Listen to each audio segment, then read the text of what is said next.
What would you do if you held the power of life and death in your hands? If you could cleanse the world of evil by simply writing a name? This is the story of Light Yagami.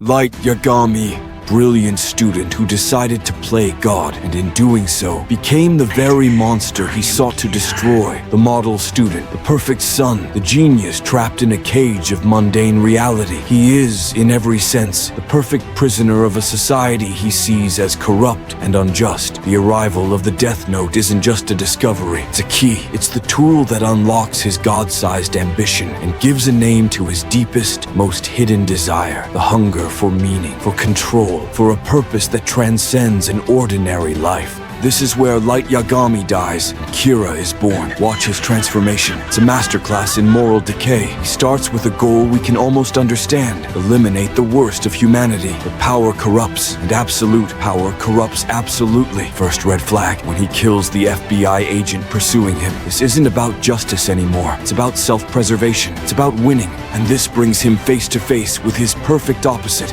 L, the world's greatest detective. This isn't just a cat and mouse game. It's the ultimate philosophical battle. Light believes the end justifies the means. L believes that no one, no matter how righteous, should have the power to judge and execute. Their battle of wits isn't just entertaining. It's a deep dive into the nature of justice, law, and morality. Let's analyze the mind of Kira. What drove him? It wasn't just boredom or a messiah complex. It was a terrifying combination of three things. 1.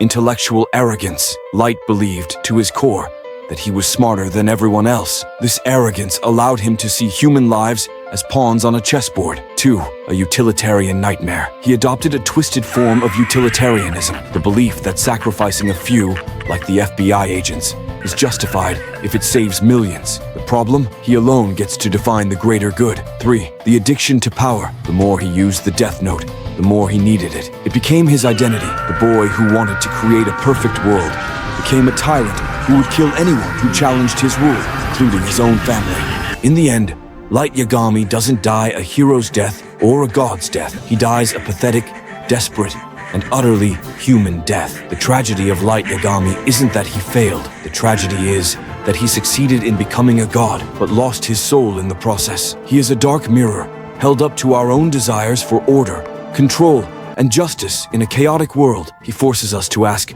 how far is too far? At what point does a revolutionary become the villain? So, what do you think? Was Light Yagami a hero, a villain, or a terrifying warning? Could you have resisted the temptation of the Death Note? Let me know your thoughts in the comments. If you enjoyed this dive into the mind of a genius turned tyrant, make sure to subscribe and hit the bell. We've already explored the perfect monster, Johann Liebert. Thanks for watching. Remember, some names are more than just a name. Well, Light, it's been interesting.